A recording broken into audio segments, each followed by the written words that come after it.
1월 4일 목요일 가나안의 혼인잔치란 제목으로 요한복음 2장 1에서 12절의 말씀입니다. 사랑의 하나님 감사합니다. 오늘도 말씀 묵상의 시간을 주심에 감사합니다. 이 시간을 통하여서 하나님의 말씀이 들리고 복음이 들리기 원합니다. 구속사의 말씀이 깨달아질 수 있는 은혜를 주시옵소서.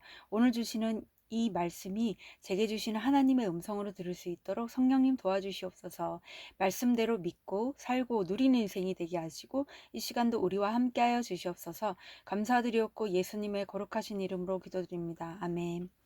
본문의 말씀입니다. 사흘째 되던 날 갈릴리 가나에 혼례가 있어 예수의 어머니도 거기 계시고 예수와 그 제자들도 혼례의 청함을 받았더니 포도주가 떨어진지라.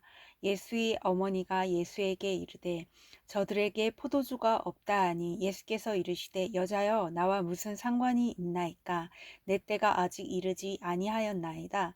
그의 어머니가 하인들에게 이르되 너희에게 무슨 말씀을 하시든지 그대로 하라 하니라. 거기에 유대인의 정결 예식을 따라 두세 통 드는 돌 항아리 6이 놓였는지라. 예수께서 그들에게 이르시되 항아리에 물을 채우라 하신즉 아기까지 채우니 이제는 떠서 연회장에게 갖다 주라 하시매 갖다 주었더니 연회장은 물로 된 포도주를 맛보고도 어디서 났는지 알지 못하되 물도온 하인들은 알더라. 연회장이 신랑을 불러 말하되 사람마다 먼저 좋은 포도주를 내고 취한 후에 낮은 것을 내거늘 그대는 지금까지 좋은 포도주를 두었도다 하니라. 예수께서 이 첫 표적을 갈릴리 가나에서 행하여 그의 영광을 나타내심에 제자들이 그를 믿으니라.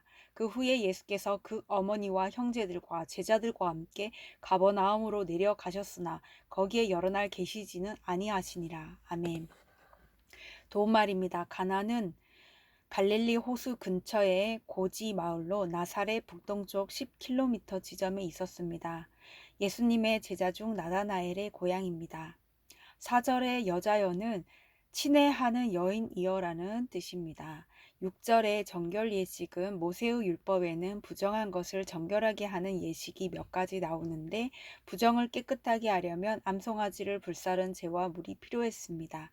가버나움은 갈릴리 호수 북서 해안의 성읍으로 예수님은 공생의 초기에 이곳을 근거지로 전도하셨습니다. 그래서 본 동네라고 불리기도 했습니다. 본문 요약입니다. 예수님이 갈릴리 가나의 혼례의 청함을 받아 가셨는데 포도주가 떨어집니다. 예수의 어머니가 이를 예수께 알리고 하인들에게 그가 시키는 대로 하라고 합니다. 항아리에 물을 채운 하인들이 그것을 연회장에게 가져다 주자 물이 좋은 포도주로 변합니다. 이 첫 표적을 본 제자들은 예수님을 믿습니다. 오늘의 중보기도입니다. 하나님 말씀에 순종하는 위정자 한 사람이 세워져 우리나라의 기쁨이 차고 넘치게 하옵소서. 아멘. 함께 기도해 주세요. 본문 해설입니다. 첫 번째, 하나님 아들로서의 사명 1에서 5절의 내용입니다. 인간의 몸을 입고 이 땅에 오신 예수님은 마리아와 요셉의 가정이라는 질서 가운데 계셨습니다. 그런데 공생애를 시작하신 예수님이 오늘 본문에서 자신의 어머니에게 여자라는 평소와 다른 호칭을 쓰십니다. 이는 예수님이 어머니를 무시하거나 모른 척하는 것이 아닙니다. 하나님 아들로서의 사명에 순종하려는 예수님의 뜻을 드러내시는 것입니다. 이에 예수의 어머니는 그 말씀의 뜻을 알아듣고 하인들에게 예수님이 무슨 말씀을 하시든지 그대로 하라고 이릅니다. 두 번째, 물이 변하여 포도주가 됨. 6에서 10절의 내용입니다. 당시 유대인의 결혼식은 일주일 동안 축하연이 열렸습니다. 그런데 연회 중에 포도주가 부족한 것은 혼례를 베푸는 주인에게 큰 실수였습니다. 이때 예수님이 물이 포도주로 변하는 표적을 행하여 이 잔치의 결핍의 문제를 해결해 주셨습니다. 이처럼 예수님은 우리 각자에게 닥친 문제들을 잘 알고 계십니다.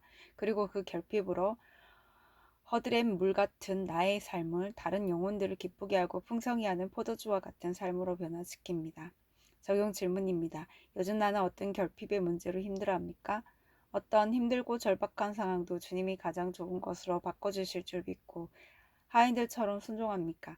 세 번째, 제자들을 위한 표적 11에서 12절의 내용입니다. 포도주는 여러 복잡한 과정을 거쳐서 만들어집니다. 그런데 성분이 전혀 다른 물이 짧은 시간에 포도주로 변한 것은 하나님이자 메시아이신 예수님의 신적 능력으로만 설명이 됩니다.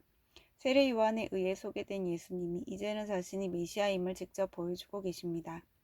이는 예수님 자신이 자연 만물을 지배하는 분임을 나타내시는 것입니다. 한편 예수님은 이 혼인잔치에 제자들과 함께 참석하셔서 믿음이 연약한 그들로 하여금 자신이 하나님의 아들임을 믿도록 양육하십니다. 적용 질문입니다. 나는 예수님의 어떤 표적을 경험했습니까? 그 표적을 행하신 예수님을 믿습니까? 오늘 기도하기는 그동안 인생의 모든 잔치를 내 중심으로 치르고 참여했던 것을 용서해 주옵소서. 앞으로는 모든 잔치에 예수님을 초청할 수 있게 하옵소서. 저의 결핍의 문제를 예수님 앞에 들고 나아가오니 포도주처럼 풍성히 쓰임받는 인생이 되게 하옵소서. 아멘. 묵상 간증입니다. 내 인생의 표적이란 제목으로 김진주님의 말씀 적용글입니다. 이혼 위기에 있던 저는 언니의 권유로 교회를 다니게 되었습니다. 예배 시간에 유아 세례를 받는 부부들의 모습을 보며 부러운 마음이 들었습니다. 그러나 저는 첫째를 임신했을 때 허리 디스크와 임신 중독증, 조산으로 고생한 데다가 남편과 갈등 중이었기에 아기 생각을 접었습니다. 그런데 하나님은 뜻밖에도 저희 부부에게 둘째를 허락하셨습니다. 하지만 태아는 기형아 검사 결과 다운 증후군 고위험군이었고 저는 양수 검사를 권유받았습니다. 친정 식구들은 건강이 좋지 않은 제게 낙태를 권했고 저 역시 힘든 출산 과정을 버틸 자신이 없어 낙태 수술을 예약했습니다. 하지만 교회 지체들의 설득과 남편의 반대로 결국 수술을 받지 않았습니다.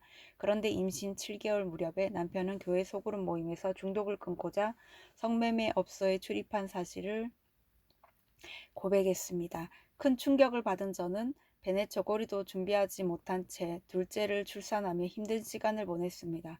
이후 저희 부부가 끊임없이 싸우자 소그룹 리더는 제게 정신과 상담을 받아보라고 권했습니다. 처음에는 화가 났습니다. 하지만 예수님이 말씀하신 대로 항아리에 물을 채우고 떠서 연회장에게 갖다 준 하인들처럼 순종했더니 우울증 진단을 받고 약을 먹으면서 말씀이 들리기 시작했습니다. 이후 공동체에서 양육을 받으며 남편을 무시했던 제 죄가 보여 회개하게 되었습니다. 또한 남편을 향한 분노가 사라져 저도 가정도 많이 회복되었습니다. 다운 증후군이 의심되었던 둘째는 그새 유아 세례도 받고 건강하게 자라 올해 8살이 되었습니다. 그동안 제 인생의 목적도 행복에서 거룩으로 바뀌었습니다. 낙태에 이혼까지 할 뻔한 저를 불쌍히 여겨 아내와 엄마의 자리를 지키게 하신 하나님께 감사드립니다. 건강한 아기를 주신 것이 제 인생의 표적입니다. 이 기쁜 일을 가족과 지체들에게 나누고 저의 간증으로 복음 전하는 사명을 진실히 감당하며 살겠습니다. 이분에 적용하기는 딸들이 밥 먹을 때 집안일을 하지 않고 함께 식사하며 대화를 나누겠습니다.